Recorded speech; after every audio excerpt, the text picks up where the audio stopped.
Hello everyone.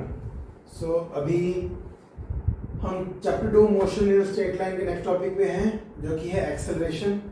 Acceleration is the rate of change of velocity with respect to time. मतलब अगर VT graph बना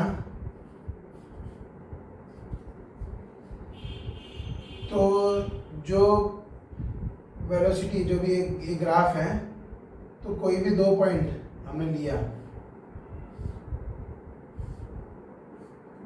ये हुआ V1, ये हुआ V2, ये हुआ T1, ये हुआ T2। तो ये जो स्लोप हमने बनाया अभी, तो ये जो बनेगा स्लोप वो है वही है V2 minus V1 divide by T2 minus T1, that is average acceleration. उसको हम delta V by delta T बताते हैं, जिसको स्लोप ऑफ सेकेंड बोल सकते हैं, सेकेंड टू द कर्व। ठीक है।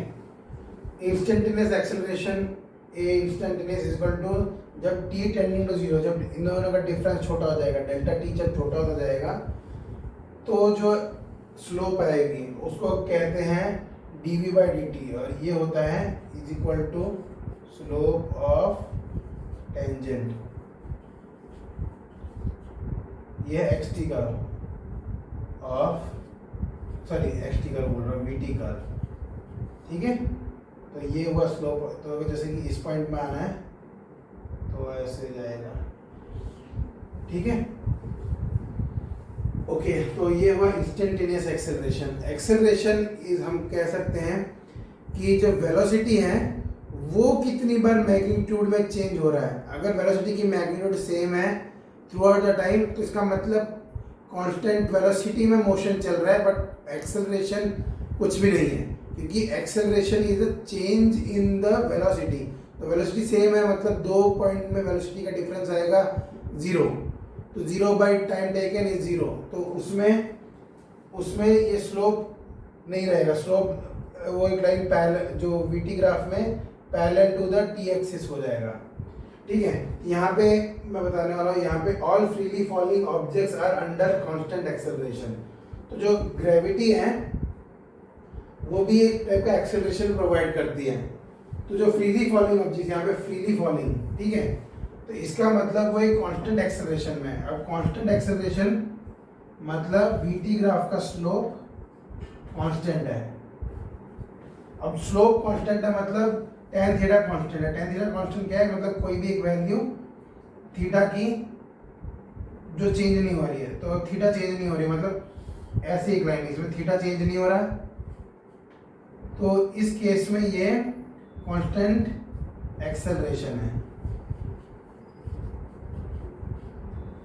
So in this chapter we will be only considering uniformly accelerated motion. Uniformly accelerated मतलब throughout the path जो डिस्टेंस ट्रैवल करेगा, डिस्प्लेसमेंट कवर करेगा, उसमें जो वेलोसिटी रहेगी वो कॉन्स्टेंटली इंक्रीज होगी, और यूनिफॉर्मली एक्सेलरेटेड मोशन, एक्सेलरेशन होगा वो कांस्टेंट रहेगा।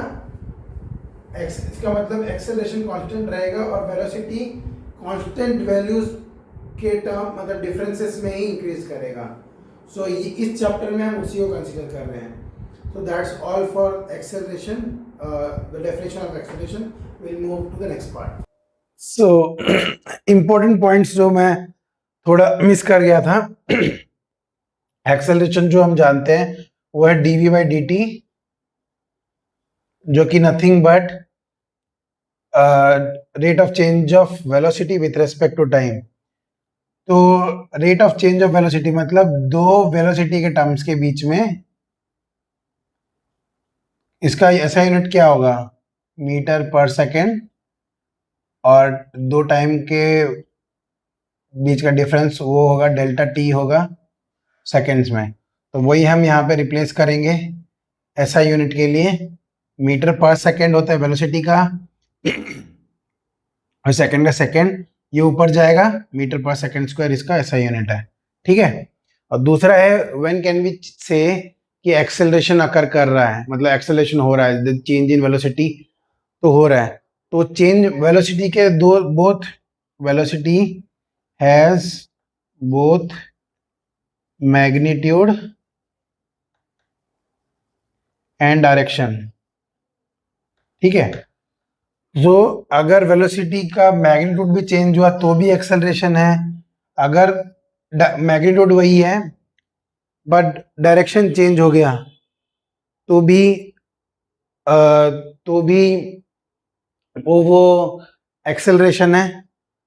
जस्ट इनके इसका एग्जांपल क्या है, जैसे कि हम बॉल ऊपर फेंका, just at the top most point उसकी उसकी डायरेक्शन यहाँ पे है और उसी डायरेक्शन जस्ट नेक्स्ट सेकंड में नीचे है, नीचे हो जाती है, ऊपर जाती है और नीचे हो जाती है, तो चेंज डायरेक्शन चेंज हो गया, तो उस केस में भी एक्सेलरेशन काउंट होगा।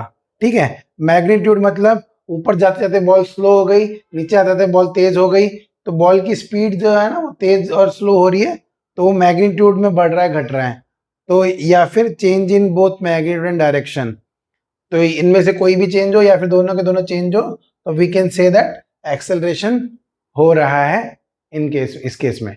सो that's all for this class.